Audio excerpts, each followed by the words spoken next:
एक रात की बात है। पंकज रोज की तरह ही रात को टहलने निकला हुआ था। तभी उसकी नजर अचानक कुछ चमकती हुई चीज पर पड़ी। उसने सोचा कि ऐसे ही कोई धागा चमक रहा होगा, क्योंकि रोशनी बहुत कम आ रही थी। अरे धागा कितना चमक रहा है।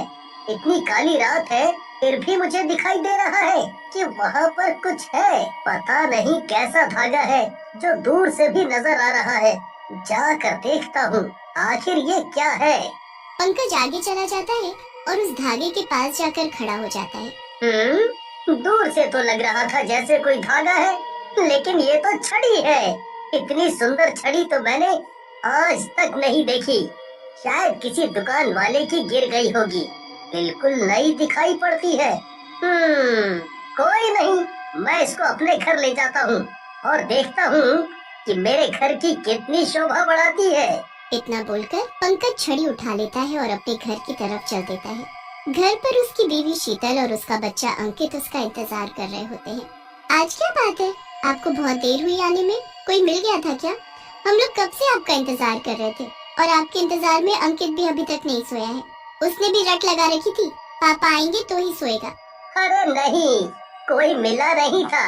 बस मैं टहलते टहलते थोड़ा आगे निकल गया था और देखो आगे जाकर मुझे क्या मिला।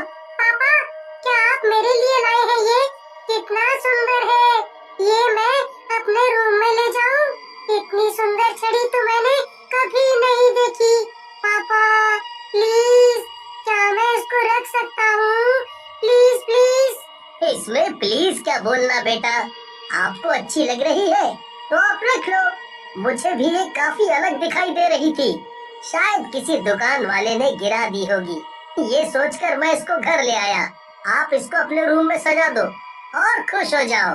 थैंक यू पापा, आप सबसे अच्छे पापा हो। फिर अंकित वो छड़ी अपने रूम में सजा देता है और वो सारे सो जाते हैं। और तभी वो छड़ी उठती है और उसमें से एक रोशनी फैल जाती है और रोशनी के साथ साथ एक चुड़ैल उसमें से निकल आती है और अपनी छड़ी उठा लेती है। चलो, किसी ने तो उठाया मुझे। मुझे तो लग रहा था जब से वो तांत्रिक मुझे यहाँ छोड़कर गया है मुझे कोई उठाएगा ही नहीं। मैं आजाद हूँ, अब आएगा असली मजा। अब पता चलेगा लोगों को एक चुड़ैल को छेड़ने का क्या मतलब है। कितना मिस किया मैंने अपनी छड़ी को। चलो जरा अब उस आदमी से तो मिल लूं जिसने मुझे उठाकर एक नया जीवन दिया है और उसका धन्यवाद तो कर दूं। इतना बोलकर चुड़ैल पंकज के रूम की तरफ चल देती है। पंकज और उसकी बीवी को सोता देख चुड़ैल उनके बेड की साइड में जाकर खड़ी हो जाती है और धीरे से पंकज को छूती है। ओह, कितने आराम से सो रहा है बेचारा। सुनो, तुम्हारा धन्यवाद तो देना भूल ही गई ना। तुम्हें धन्यवाद के बिना मैं कैसे जा सकती हूँ पंकज? पंकज नींद भरी आंखें मलता हुआ बोलता है। अरे क्यों चिल्ला रही हो भाग्यवान, रात हो रही है। अभी किस बात के लिए इतना चीखना चिल्लाना? सो जाओ ना चुपचाप। तभी पंकज की बीवी उसकी बात सुनती है और उठ जाती है। अरे आप क्या बोल रहे हैं, मैं तो सो रही थी। मैं कहाँ चिल्ला रही हूँ, और वो भी इतनी रात को। मैं क्यों बहस करूंगी आपसे? तभी पंकज की नजर उसके पास में खड़ी चुड़ैल के भयानक रूप पर पड़ती है और वो घबरा कर उठ जाता है। ये क्या चीज है? कौन हो तुम और हमारे घर में कैसे घुस गई? अंकित कहाँ है? अरे पंकज, तुम तो डर गए। मैं तो तुम्हें थैंक यू बोलने आई थी।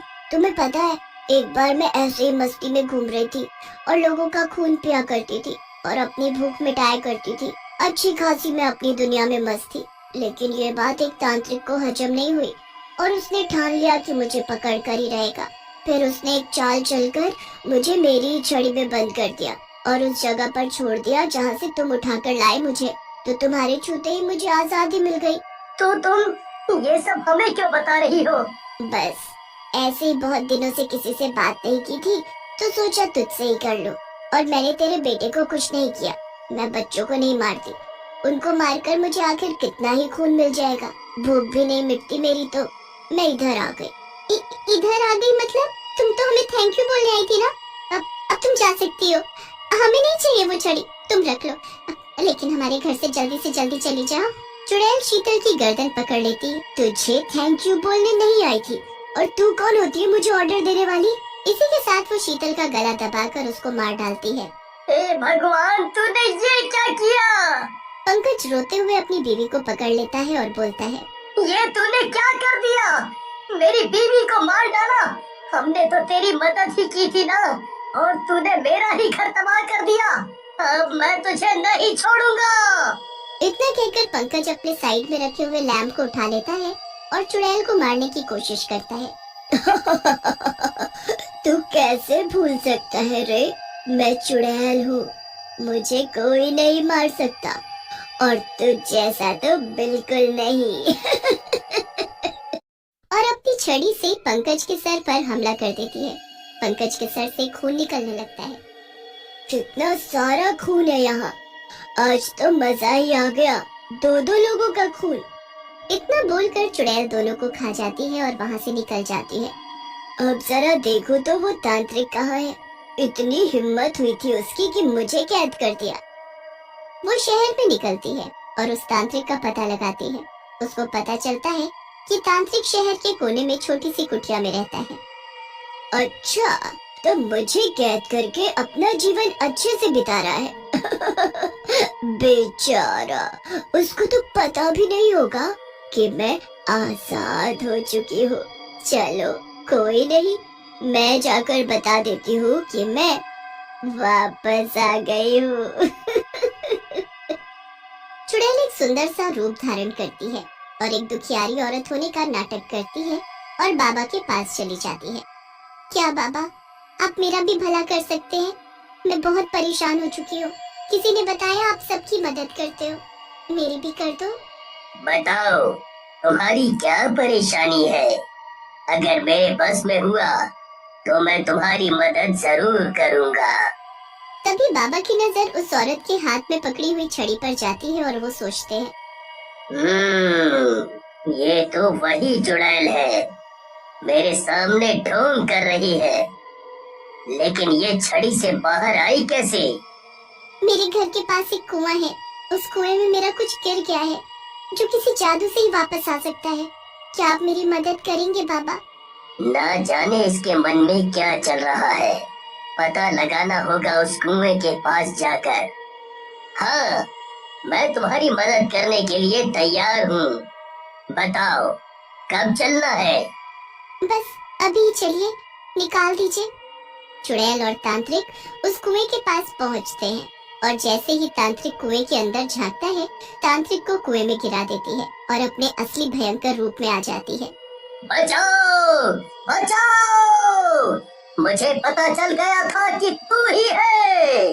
हाँ, अब पता करके भी क्या कर लेगा, अब तुझे कोई नहीं बचा पाएगा। तूने मुझे कैद किया था ना, अब तू हमेशा के लिए यहीं इस कुएं में कैद होकर रह जाएगा। इतना बोलकर वो कुएं के ऊपर ढक्कन लगा देती है और वहाँ से निकल जाती है। लेकिन तांत्रिक ने अपने भक्तों को इस बारे में पहले ही बताया होता है। चुड़ैल के जाते ही वो ढक्कन हटाकर तांत्रिक को निकाल लेते हैं। चुड़ैल रास्ते में चल रही होती है, तभी उसको एक औरत एक बेंच पर बैठी हुई दिखाई देती है। चुड़ैल उसके पास जाती है। क्या हुआ बहन, बहुत उदास लग रही हो? हाँ, मुझे कुछ पैसों की जरूरत है, पर मुझे कोई देने को तैयार ही नहीं है। बस इतनी सी बात। चुड़ैल अपनी छड़ी हवा में घुमाकर एक पैसों से भरा बैग औरत के सामने रख देती है। औरत बैग को खोलती है और चौंक जाती है। ये तुमने कैसे किया? इतने सारे पैसे? मैं एक जादुई परी हूँ, मेरे साथ चलोगी तो मैं तुम्हें और भी बहुत कुछ दे सकती हूँ। औरत चुड़ैल के साथ चल देती है और जैसे ही वो जंगल में पहुँचते हैं, तभी चुड़ैल अपना भयंकर रूप लेकर उस औरत के सामने खड़ी हो जाती है। तुम कौन हो? इतनी भयानक परी तो नहीं हो सकती, और तुम मुझे यहाँ क्यों लेकर आई हो? मैं यहाँ तुझे लेकर आई हूँ ताकि मैं तुझे खा सकूं। अब बचकर कहाँ जाएगी लालची औरत? इतना बोलकर चुड़ैल अपने बड़े बड़े नाखूनों से औरत के मुंह पर वार करती है। औरत नीचे गिर जाती है। तभी वहाँ फिर से तांत्रिक आ जाता है और चुड़ैल पर भभूत फेंक देता है, जिससे चुड़ैल जलने लगती है। बचाओ, बचाओ, बचाओ! इसी के साथ चुड़ैल जलकर राख हो जाती है और वे लोग उसकी छड़ी को भी उसी के साथ जला देते हैं।